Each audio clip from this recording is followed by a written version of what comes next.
Gimana kabarnya? Dingin, dingin banget ya. Yuk, apa namanya, di tempat sendiri, apa namanya, gerakin kepalanya, tangannya. Kayaknya kelihatan masih ngantuk-ngantuk semua ini wajahnya. Masih pada belum bangun.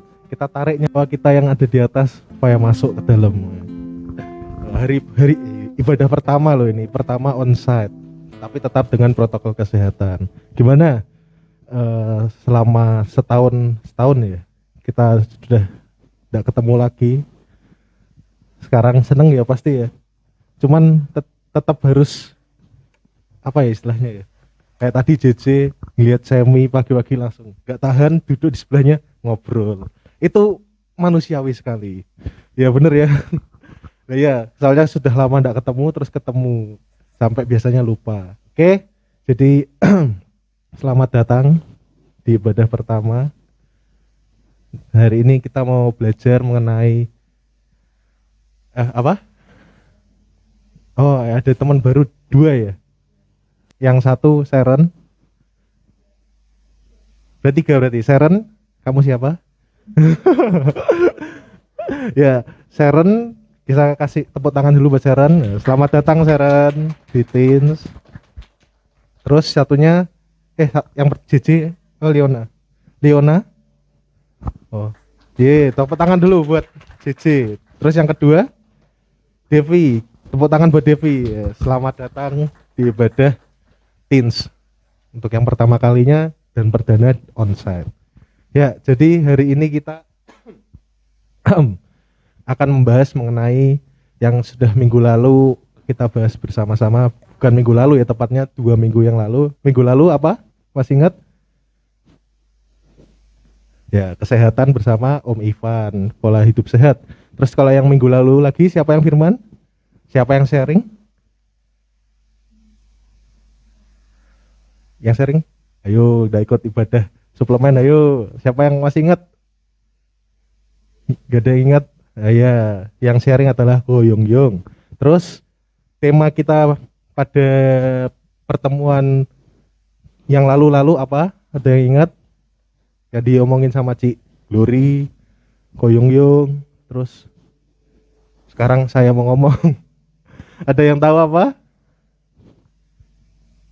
Gak ada yang tahu ya? Ya sudah, ada apa? Ya, apa? Apa? Planning masa depan. Oke. Itu kayaknya yang minggu lalu apa? Yang sebelumnya ya. Ya, berarti berbahagialah kamu datang. Jadi kita tahu hari ini kita mau belajar bagaimana, halo Fanuel, selamat datang. Bagaimana cara kita mendekat sama Tuhan ya. Sebenarnya enggak apa namanya, saya enggak mau banyak bicara firman, cuman saya mau sharing aja. Ya, sharingnya sebenarnya sering saya sharingkan, tapi saya tambahkan sedikit. Jadi semua masih ingat kan ya cerita saya, atau ada yang lupa, atau ada yang belum pernah dengar? Sharon tahu? Udah, karena cerita ini Sharon masih kecil. Kejadian ini Sharon masih berapa ya?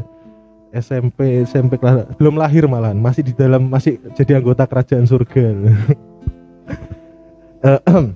Jadi ya waktu itu apa namanya, ini flashback ya, bagaimana saya pertama kali mengenal Tuhan benar-benar ya sebagai yang bukan apa namanya, kan kita biasa kenal sama Tuhan itu sama kayak kita ketemu sama Pak Bos ya kan, apa namanya, karena kita belum kenal gitu loh siapa Tuhan kita. Jadi kita rasanya, karena dulu kan saya masih kecil, memang saya lahir di keluarga Kristen, cuman kan saya belum istilahnya kenal langsung sama pribadinya Tuhan tuh kayak gimana.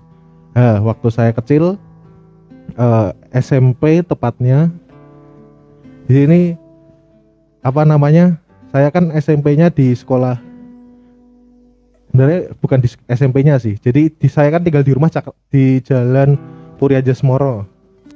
Sharon sudah lahir kayaknya, tapi masih kecil, umur belum 1 tahun. Nah itu saya di situ kan, kalau kalian tahu Puriajasmoro Blok B, depannya itu kan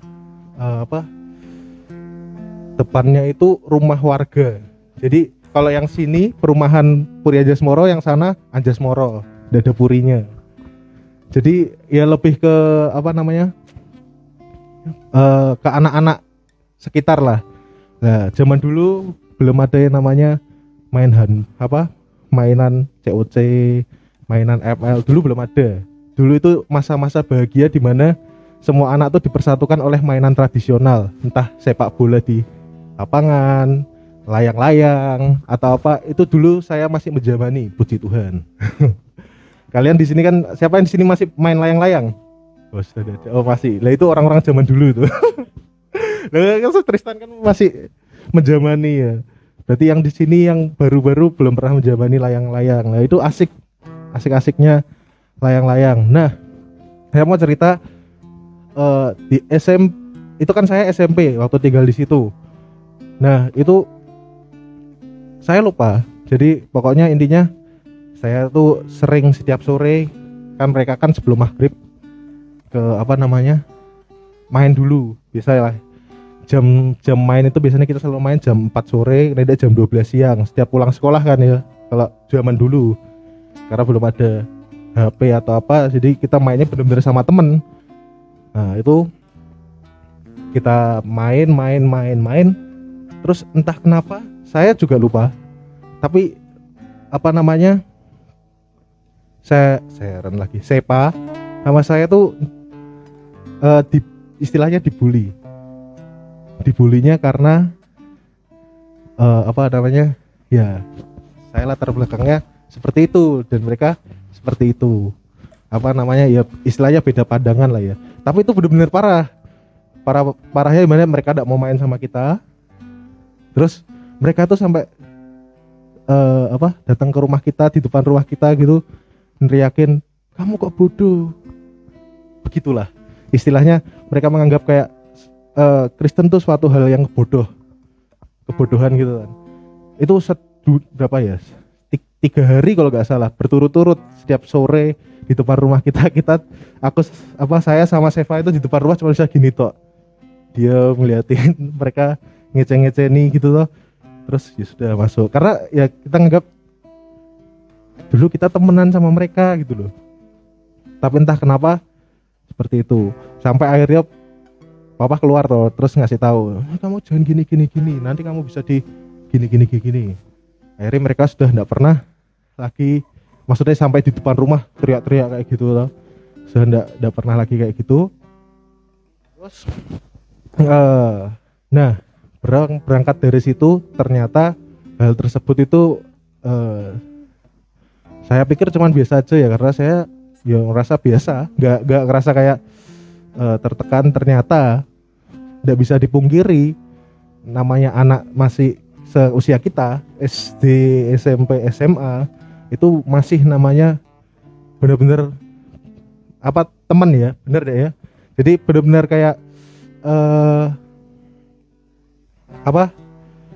jiwa ingin diakuinya tuh tinggi.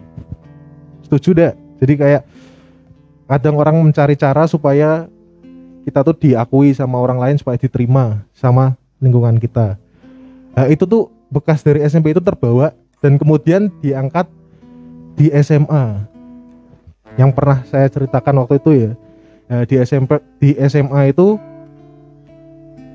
saya tuh orangnya anehnya tuh soalnya orangnya suka ribet tuh, maksudnya tidak suka berpikir sederhana, sukanya mikirnya rumit. Nah, teman saya satu kelas itu sukanya berpikir sederhana. Jadi satu kelas itu saya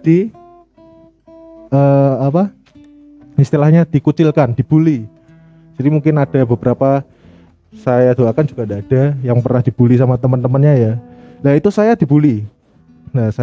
Terus intinya kebetulan di situ pas pertama kalinya kurikulum 2013 diaplikasikan kan ya. Itu kayak percobaan kan, kurikulum 2013 tahu sendiri ya, pasti apa-apa kelompok, dan itu adalah hal yang paling tidak saya pengen dengar ketika guru saya bilang, ayo anak-anak sekarang kita buat kelompok. Itu hal yang paling saya tidak pengen dengar. Tapi permasalahannya, hal itu selalu keluar setiap hari. Karena kan itu kurikulum 2013, jadi mau tidak mau harus kelompok. Terus tugas apa kelompok kelompok kelompok. Kenapa saya takut? Karena begitu ada kata kelompok, terus apalagi ada tambahan silakan buat sendiri, itu saya langsung mikir sopo ya sing PW kelompok be aku. Itu selalu aku mikir kayak gitu, kenapa ya mau kelompok be aku, soalnya itu tadi karena sudah istilahnya mereka itu tidak mau, itu saya promosi jadinya. Yo siapa yang mau kelompok sama saya nggak usah ngerjain apa-apa, saya yang ngerjain semuanya. Baru ada yang mau. Dan itu anak-anak yang apa namanya ya, yang pernah saya ceritain juga, yang apa ya, yang kurang lah dalam hal akademiknya. Nah, terus berjalan ternyata itu ada puncaknya juga. Jadi istilahnya rasa kayak aduh, iki di puncak banget, karena di SMA saya dulu itu sekolahnya itu jadi misalnya sudah ditetapkan 10 MIPA 7 misalnya kayak gitu toh, itu sampai kelas 11 kelas 12 itu 3 tahun itu bersama terus. Jadi bukan yang kayak dulu kan dipindah-pindah ya, jadi setiap naik kelas dipindah, diacak sama sekolahnya. Nah ini enggak, sudah ditetapkan, jadi dari kelas 10, 11, 12 itu bareng terus. Nah puncaknya di kelas 11 semester 2 itu benar-benar saya ngerasa kayak aduh Tuhan, wes nggak kuat. Nah namanya kita makhluk sosial loh ya, apa namanya, pasti butuh teman buat ngajak, istilahnya ngajak ngobrol. Iya sama orang tua iya, cuman apa namanya tetap aja beda ya pasti ya. Nah terus akhirnya karena sudah sampai puncak ya, saya datang ke papa saya cerita sambil nangis tuh, beneran udah pernah lihat saya nangis kan, itu saya nangis tuh beneran. Terus gak kuat karena ya itu tadi, di apa namanya, setiap kita mau sekolah apa waktu buat kelompok nggak ada yang mau kelompok, terus waktu buat apa nggak ada itu ngefek ke hidup saya sampai sekarang, dimana ketika saya mau menyampaikan pendapat jadi takut, karena pikiran saya langsung wah kalau saya menyampaikan pendapat percuma saya nyampaikan pendapat kalau apa ujung-ujungnya juga nggak bakal diterima ya kan sama teman saya. Itu sampai sekarang, tapi saya mulai belajar buat apa namanya ya berubah lah. Singkat cerita kan cerita sama papa saya. Nah di situ papa saya ngomong, coba ya kamu ke apa namanya ketemu sama Tuhan, kamu harus punya prinsip gini lah. Ini yang buat saya agak berubah, buat harus punya prinsip ketika apa namanya papa, teman-temanmu bisa meninggalkan kamu, bahkan papa mama bisa meninggalkan kamu, tapi ada satu pribadi yang nggak bisa meninggalkan kamu sampai selama-lamanya, yaitu Tuhan. Coba kamu ketemu sama Tuhan. Nah di situ saya apa namanya mulai mikir iya ya. Terus akhirnya saya, sebelum saya melakukan hal itu, kebetulan waktu itu youth ada apa sharing firman juga.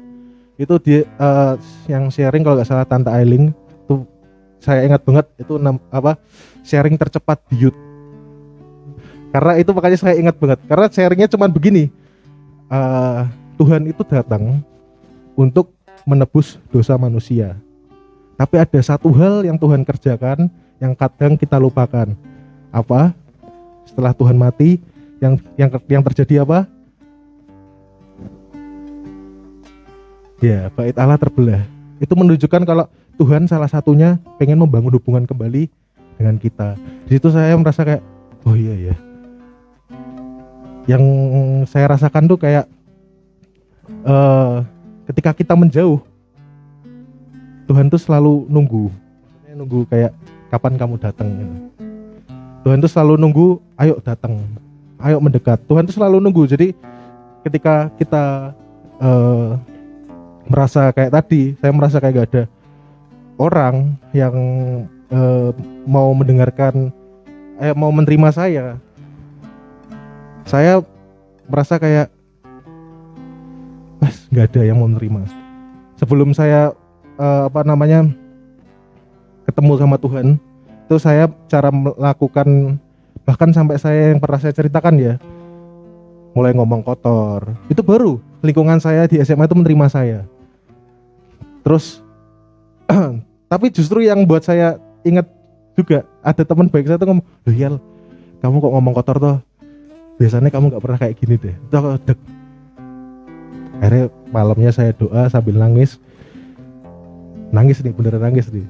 Nangis terus ya pokoknya istilahnya sudah gak bisa ngomong apa-apa, cuman bisa nangis. Tuhan, aku pengen deket sama Engkau. Gak bisa ngomong apa-apa, istilahnya ya bener kayak kata-kata yang di apa, yang di Rasul Paulus, kalau kita sudah tidak bisa ngomong apa-apa, Roh Kudus yang bantu ngomong sama Tuhan. Itu bener-bener saya nggak bisa rasa kayak apa, beban saya tuh kayak dikeluarkan semua ke Tuhan. Terus begitu saya datang, saya merasakan kelegaan. Terus saya mikir, kenapa gak dari dulu ya Tuhan? Tapi Tuhan tuh bener, jadi Tuhan tuh selalu menunggu kita ketika kita keadaan apapun. Dia selalu menunggu kita supaya kita mendekat ke Dia. Terus alhasil yang seperti saya sudah ceritakan, saya berubah. Terus dari teman-teman saya yang suka merokok, anak-anak IPS ya biasanya ya, bukan berarti saya merendahkan anak-anak IPS yang ada di sini, cuman ini kisah saya. Jadi anak IPS biasanya suka merokok, ketika ada bersama saya, mereka nggak merokok, istilahnya kayak menghargai. Padahal ya saya, kalau mereka ngerokok ya monggo, palingan saya cuman menjauh sedikit supaya tidak kena asapnya kan. Tapi kalau ada saya, mereka juga nggak ngomong kotor. Terus yang kedua tadi tidak merokok. Saya merasa kayak, jadi ternyata ketika saya mendekat sama Tuhan tuh, Tuhan yang bantu gitu loh. Jadi bukan saya harus berubah kayak tadi yang saya lakukan, harus bicara kotor dulu baru diterima. Tapi cukup saya dengan apa adanya saya, terus ya dengan tadi mendekat sama Tuhan, ternyata sekeliling saya sendiri yang sadar, maksudnya kayak menerima saya secara tidak langsung dengan apa yang ada pada saya. Nah itu berlangsung terus kelas 12. Nah di kelas 12 sudah mulai berubah. Akhirnya ya itu seperti yang sudah pernah saya ceritakan waktu di ibadah teens teman-teman saya. Banyak hal yang saya rasakan, kebaikan Tuhan.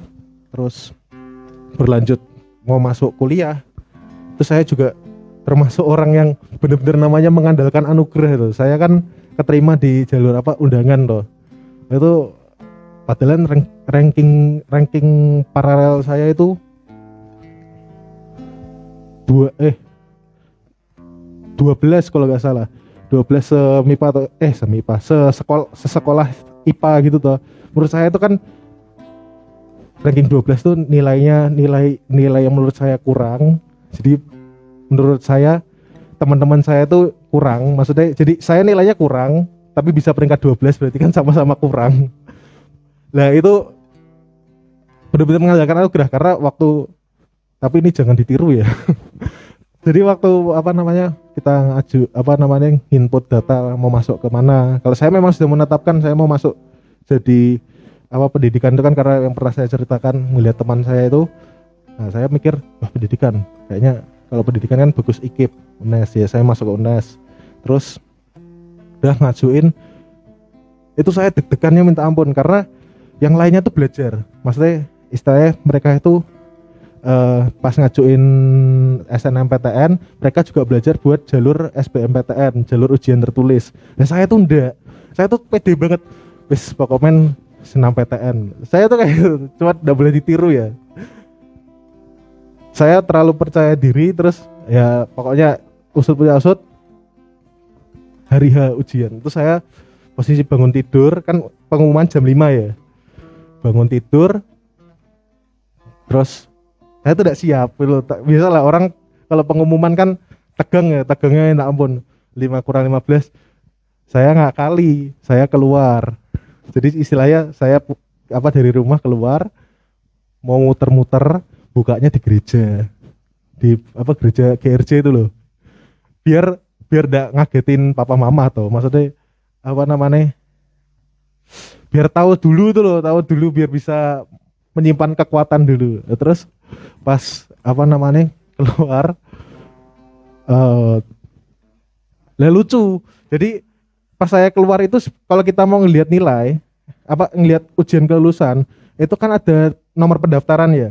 Nah, saya tuh keluar jam 5 tuh saya mau buka. Oh iya, nomor pendaftaran saya tuh di rumah. Jadi saya keluar, waduh, ya mau enggak mau saya harus pulang dulu habis itu buka dulu. Nah, lucunya pulang atau peluk loh. Oh, ada apa ini? Lulus Yel. Wih, ternyata dibuka dulu sama papa mama. Waduh, jadi niatnya biar kuat dulu. Itu benar-benar anugerah yang saya rasakan karena saya sudah tidak mikir karena belum kesempat pikiran. Tapi pas pengumuman itu saya mikir langsung, wah kayaknya aku harus siap-siap ujian ini, ujian tertulis. Tapi ternyata pas pulang udah diomongin lulus. Yes, puji Tuhan. Itu benar-benar saya rasakan dari ketika saya mau SMA pun dengan nilai pas-pasan, tapi Tuhan tolong. Karena itu tadi saya merasa kayak tadi yang kita anggap kayak hubungan kita dengan bos itu sekarang jadi kayak ya benar-benar teman, benar-benar ya Tuhan, benar-benar kayak tuan dan hamba, banyak hal. Tapi saya merasakan kayak di-upgrade hubungannya yang dari sekedar tahu jadi kenal, mengenal, memahami lebih tingginya, memahami Tuhan kita. Nah, sebelum saya cerita sharing lanjut kehidupan kuliah, jadi SMP, SMA, kuliah, kita mau dengar cerita teman kita dulu nih. Ada yang tahu siapa yang mau cerita? Saksian lebih tepatnya. Ada yang tahu?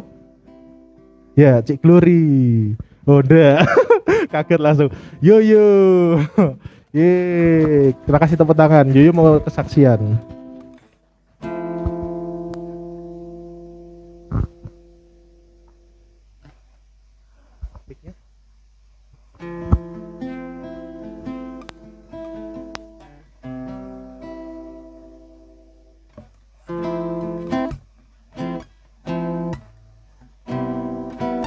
Ya, sambil nunggu ya.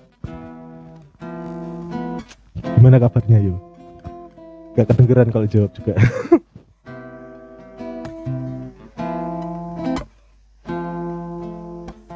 Ya.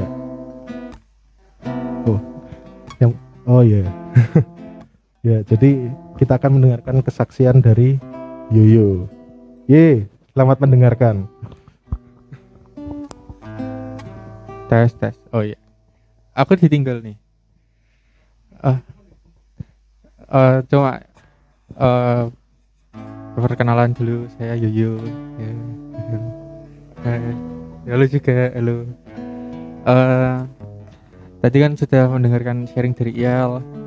Juga semalam itu aku sama Iyal tuh sudah chat toh. Iyal tanya, aku tuh sharingnya apa? Tak jelasin dong, aku sharing apa? Aku ini. Terus begitu Iyal maju dari di sini, kok nggak nyambung Iyal sharingku. Nyambung nanti kuliah itu cerita kuliah. Oh gitu, oke. Jadi nyambung. Ya. Jadi Iyal kan tadi menceritakan sedikit itu kan tentang gimana Iyal mulai mengenal Tuhan, mulai dari yang sebelumnya tahu jadi kenal. Nah, kalau saya pribadi ini juga ada satu sharing yang mungkin kalau sama yang sharing Iyal sebelumnya tidak nyambung, tapi adalah benang merahnya yang bisa ditarik. Jadi jadi bingung. Kalau Iyal bercerita gimana dia mengenal Tuhan, aku juga mau bercerita ke salah satu kebaikan Tuhan yang ada di hidupku. Salah satunya waktu itu aku lagi pergi sama teman-teman yang rencananya itu mau ke Dieng Wonosobo gitu.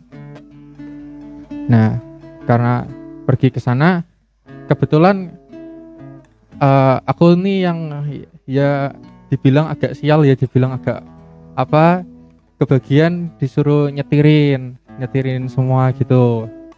Nah itu kita berangkat dari sini tuh pagi jam 7 gitu, kita langsung ngelaju ke Dieng, lewatnya lewat, kalau tahu gitu lewat yang arah Pekalongan, dan itu ternyata jalannya tuh wah luar biasa. Jadi itu sangat menanjak dan sangat kecil dan harus bergantian-gantian antar mobil. Nah di situ jujur aja waktu itu aku berangkat itu dengan ya nggak berdoa, nggak apa, cuma langsung berangkat. Tapi begitu sampai Dieng tuh ternyata ya sialnya tuh hujan dan nggak bisa ngapa-ngapain gitu loh. Nah itu jadi kita mikir ya udah kita muter aja cari yang lain gitu. Tapi bener-bener di Dieng tuh hujan semua. Dan waktu itu akhirnya kita tuh memutuskan tuh buat dari Dieng itu langsung ngelaju lagi ke Pekalongan. Nah di Pekalongan itu kan kita lewat jalan yang sama, berarti kayak balik tadi, dan itu jalan yang lumayan curam. Nah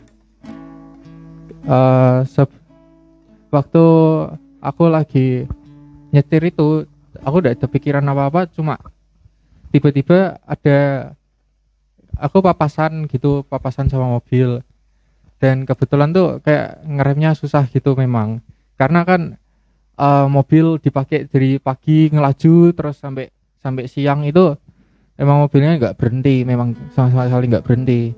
Cuma mungkin ini yang dibilang Iyal mulai mengenal Tuhan. Nah aku tuh berarti terhitung mungkin agak tidak peka ya.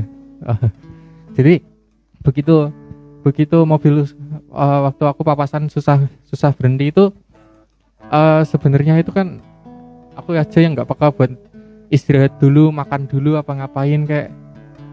Nah itu kan sebenarnya suatu pertanda yang harusnya aku sadari, dan memang kadang tuh kan berkata suara Roh Kudus itu kan tidak bisa kita tidak se jelas itu gitu. Kita harus mulai peka, dan itu kan harus dilatih dari mengenal Tuhan. Nah terus berlanjut lagi nih, kita dari kota itu mulai masuk ke daerah hutan gitu, dan di situ isinya memang langitnya memang sudah mulai cerah gitu, dan itu perjalanan itu pemandangannya bagus. Nah karena bagus, nggak tahu kenapa malah ngebut. Nah terus karena ngebut dan turunan, aku tuh sudah mulai ngerasa capek, dan jalannya tuh memang batu-batu semua, nggak kayak beton gitu. Nah di situ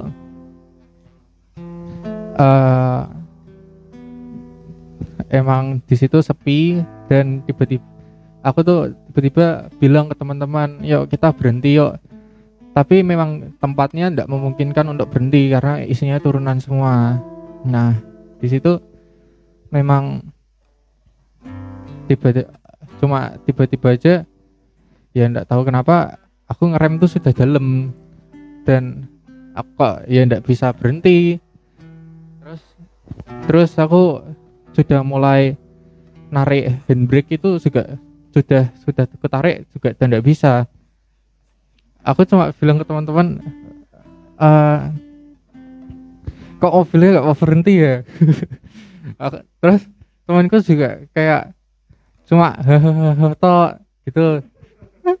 Aku ya makin bingung toh. Dan itu kondisinya memang benar-benar turunan gitu.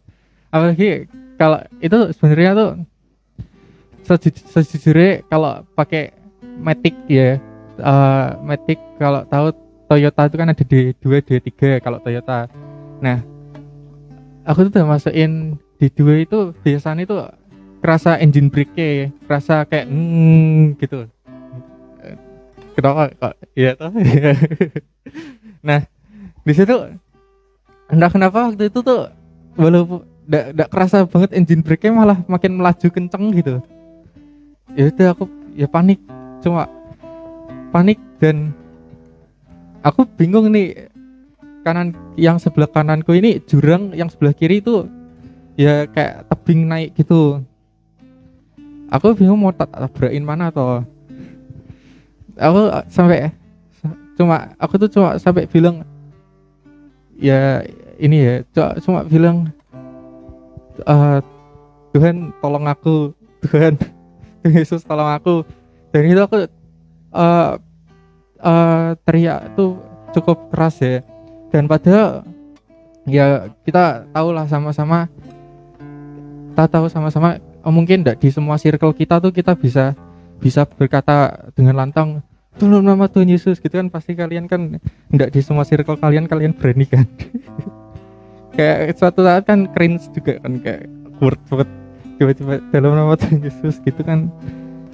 Kecuali kalau sama circle gereja gitu kan masih bisa gitu. Tapi enggak tahu kenapa ya udah ini aku teriak-teriak aja gitu. Ya.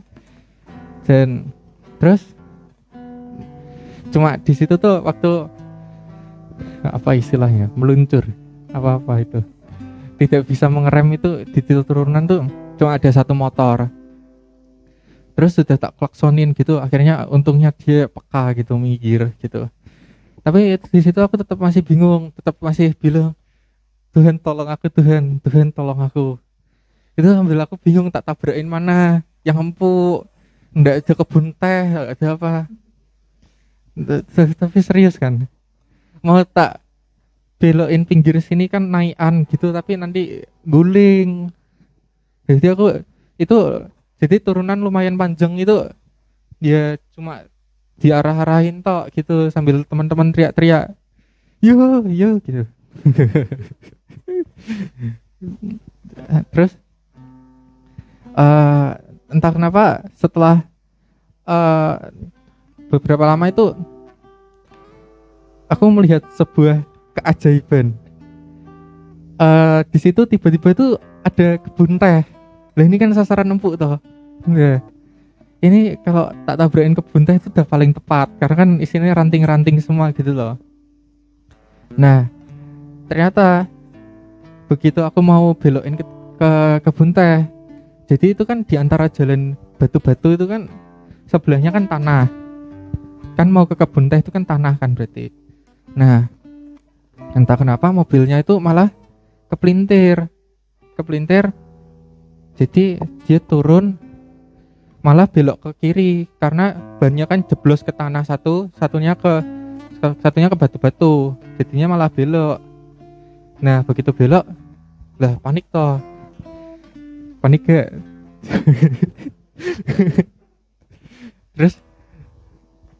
Terus aku tuh udah nggak tahu lagi, karena kalau guling pun nggak ada yang pakai seat belt, kita nggak ada yang pakai seat belt, terus juga jalannya begitu, kalau guling ya parah. Nah di situ begitu mobil miring itu ya aku cuma masih teriak Tuhan tolong aku Tuhan, udah pasrah banget. Ternyata mobilnya tuh cuma miring terus nabrak baliho kecil gitu. Nah terus apa tuh mobilnya tuh malah tiba-tiba nggak tahu kenapa malah berhenti, terus ya udah nyasak aja di kebunnya itu. Nah begitu berhenti ya lega sih. Udah bisa berhenti. Terus saya tuh langsung turun ngelihat kondisi kan, sama ngelihat teman-teman gimana.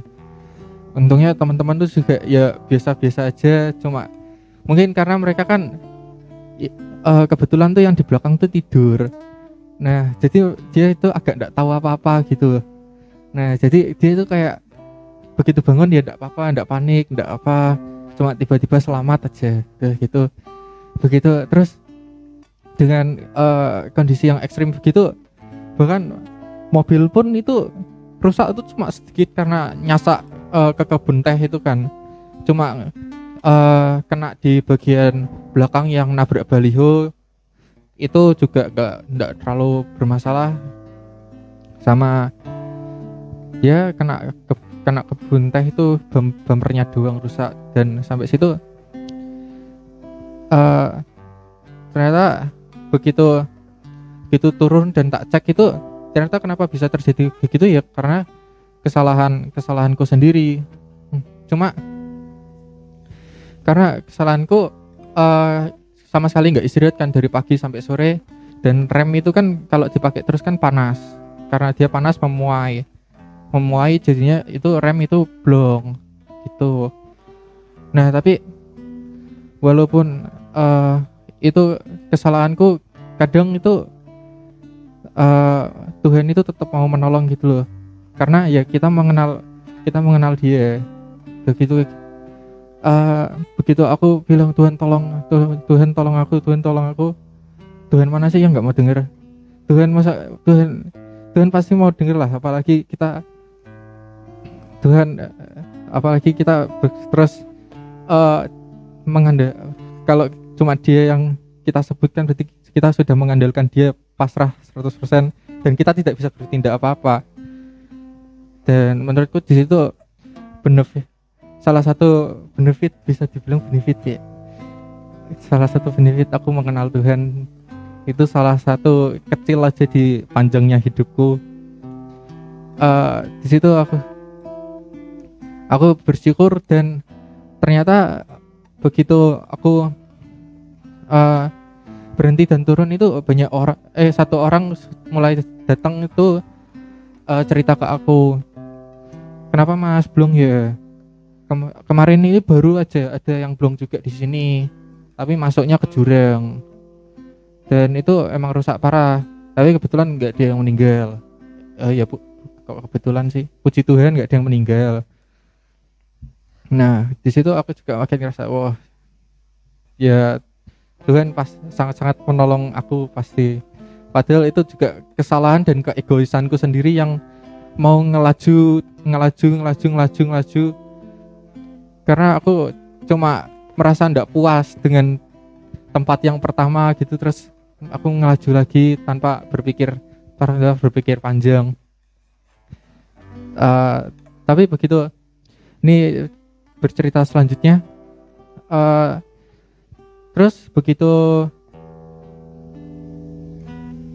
aku turun dan satu orang datang, itu ada lagi yang datang satu mobil, dan mereka kadang itu kan kita juga nggak selalu luka fisik, tapi kan juga kita butuh mental support kan. Nah begitu mobil itu turun tuh, untung orangnya tuh kebetulan tuh asik, dan mereka tuh bisa buat mental kita tuh nggak down banget gitu loh, karena itu turunan lumayan panjang itu kan. Kalau yang pernah kecelakaan itu kan pasti ngerti ya, kayak waktu itu menjadi lambat gitu loh. Jadi kita bisa dirasakan tuh waktu itu jadi lambat, dan itu turunan tuh dijalani ya sama cuma teriak-teriak toh, dan itu kan bikin mental down banget pasti. Nah untung mereka bisa itu bisa membuat mental kita kembali bangkit, dan itu menurutku terjadi ya karena aku sudah mengandalkan Tuhan dalam hidupku. Aku karena ada ya pasti ada kuasa lah di dalam nama Tuhan Yesus, itu pasti ada kuasa. Dan kalau menyinggung ada kuasa di dalam nama Tuhan Yesus ini, sebenarnya tuh aku orang yang cukup beberapa kali benar-benar cuma mengandalkan Tuhan, dan itu benar-benar berhasil, dan itu benar-benar ini beralih cerita ya. Suatu saat itu aku itu tiba-tiba itu dibeliin mamaku kamera gitu. Kan aku ya bingung toh, aku kan nggak bisa apa-apa gitu, tiba-tiba dikasih kamera gitu. Nah terus eh suatu malah tiba-tiba itu suatu saat tuh nggak jauh itu, paling sebulan 2 bulan, aku tuh dikabarin sama guruku, ini ada lomba, mau ikut deh. Padahal kan ya kayak di luar kepala banget tuh, aku kan nggak bisa ngapa-ngapain. Terus aku tuh cuma cuma ya udah ikut-ikut aja, cuma buat seneng-seneng, karena di saat itu tuh ya memang aku suka ada kegiatan sih. Nah jadi eh kebetulan itu aku ngurus sendiri semua semua surat-surat dan lain kelengkapannya tuh aku ngurus sendiri. Nah eh itu tuh aku harus bolak-balik dari sekolahku di Marina ke daerah Akpol itu berkali-kali gitu. Tapi entah kenapa aku tidak melakukannya dengan mengeluh, ya tidak tahu kenapa, cuma ya seneng aja cuma itu. Nah terus di suatu saat tuh begitu hari lomba, ya aku sebelumnya tuh cuma cuma bilang, Tuhan mbok sekali-sekali dalam hidupku tuh aku berprestasi gitu loh, bikin mamaku bangga, walaupun cuma sekali, walaupun habis itu lupa ya tidak apa-apa, saya kan pernah bangga. Nah coba aku tuh ternyata tuh tanpa aku sadari tuh itu timbul dari dalam hatiku gitu loh. Dan aku tuh terus berdoa, Tuhan buat tolong lah, aku tuh sekali-sekali menang, aku ngomong gitu terus eh ini mungkin beda ya sama kalian yang mungkin sudah sering berprestasi. Itu kan mungkin merasa ya kalian berjuang dan kalian menang, ya itu sepadan, karena kalian menang karena kalian berjuang. Nah beda sama aku yang dalam hidupku tuh cuma bisa bikin masalah sebelumnya, cuma bisa bikin masalah, dan kali ini aku tuh kayak di luar pikiran, aku pengen berprestasi. Kan kalau orang bermasalah kan biasanya pengen hidupnya jadi tidak bermasalah lagi, apa-apain. Lah ini aku kayak di luar pikiran, dan aku pengen menang lomba. Terus aku coba bilang gitu, dan kebetulan tuh begitu foto-foto dikumpulkan itu diposting semua di Instagramnya Akpol. Nah terus kok fotonya bagus-bagus, terus tuh malah fotoku tuh nggak diupload sama orang Akpolnya, apa mungkin emailku nggak masuk. Dan di situ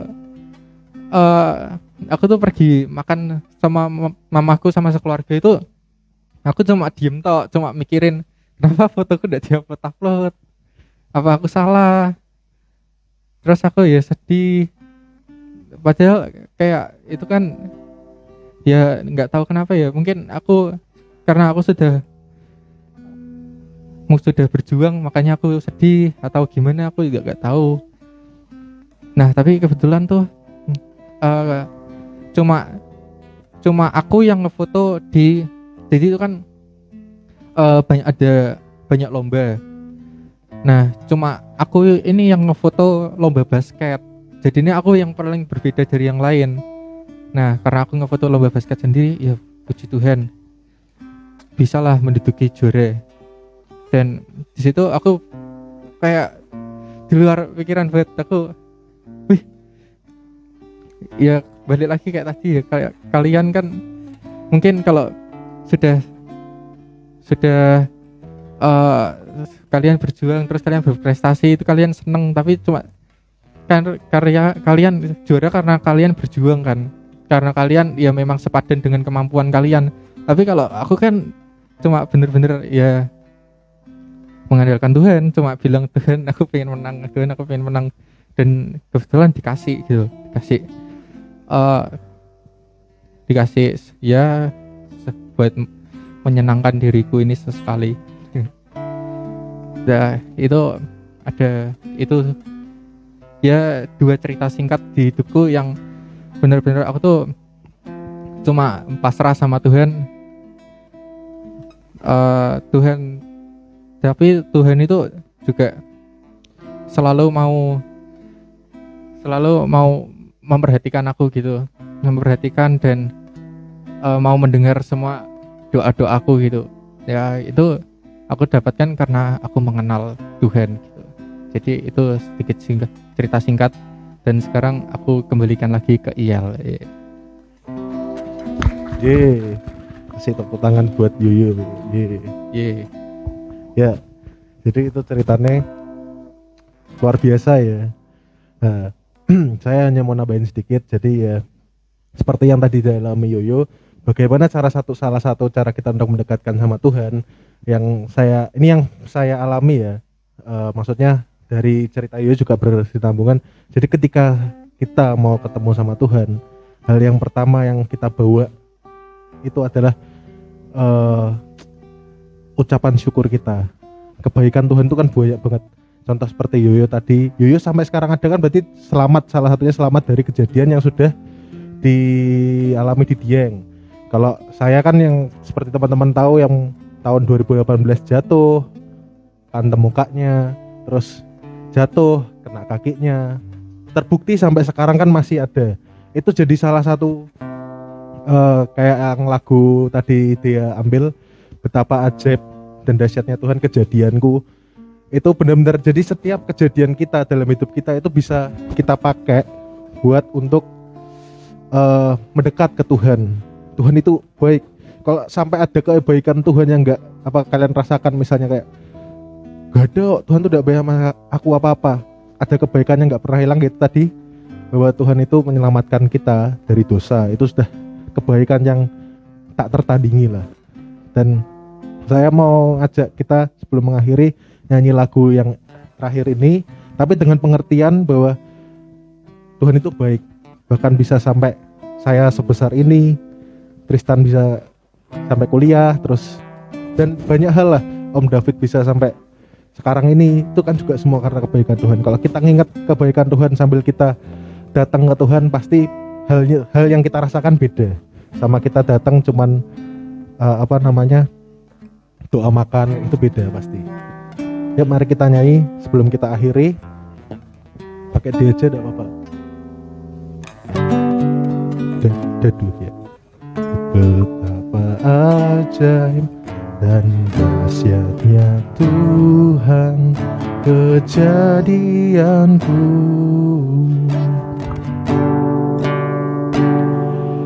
Kau menenun diriku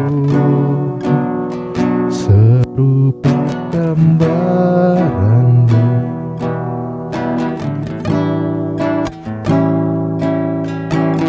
Sungguh berharga di mata Tuhan kehidupanku.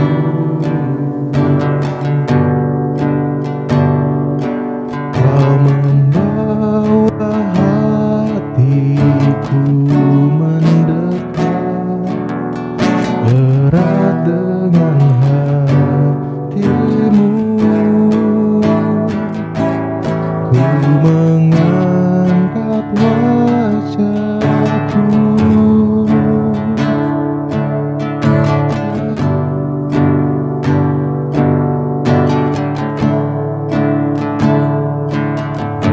syukur bagi kesetiaanmu sepanjang hidupku. Dan ku angkat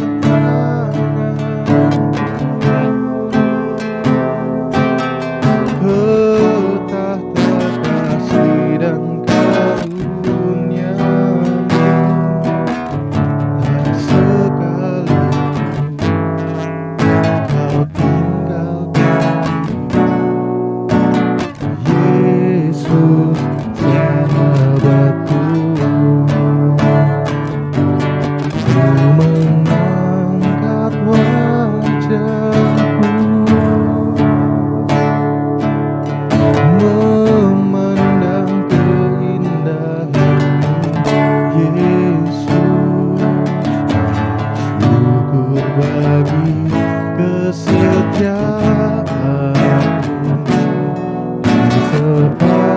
sepanjang hidupku, dan ku angkat tanganku ke tahta kasih dan karuniamu. Tak sekalipun kau tinggalkanku, Yesus sahabatku. Tak sekalipun kau tinggalkanku, Yesus sahabatku. Tak sekalipun kau tinggalkanku, Yesus sahabatku. Terima kasih Tuhan buat anugerah-Mu. Mari kita nyanyikan ucapan syukur kita.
Kami memuji di mana Kau memberikan kami anugerah, Kau mengizinkan kami untuk ibadah baktian onsite untuk pertama kalinya Tuhan. Kami mengucap syukur ya Tuhan buat kejadian-kejadian yang ajaib yang sudah Engkau sertai kami melewati kejadian tersebut ya Tuhan sepanjang hidup kami, sehingga kami boleh ada pada hari ini sebagaimana kami ada ya Tuhan. Kami bersyukur atas anugerah-Mu itu ya Tuhan. Tuhan, kami ingin ya Tuhan tiap pribadi, lepas pribadi yang ada di tempat ini boleh semakin mengenal-Mu ya Tuhan, boleh semakin mengandalkan-Mu Tuhan. Sekali lagi kami berdoa untuk mungkin teman-teman kami yang sedang ada masalah, kiranya Engkau boleh memberi kelegaan ya Tuhan buat teman-teman kami, mungkin dalam masalah sekolahnya, dalam masalah sosialnya ya Tuhan, hubungan dengan temannya ya Tuhan. Kami percaya Tuhan Engkau adalah Tuhan yang menyertai setiap pribadi kami ya Tuhan.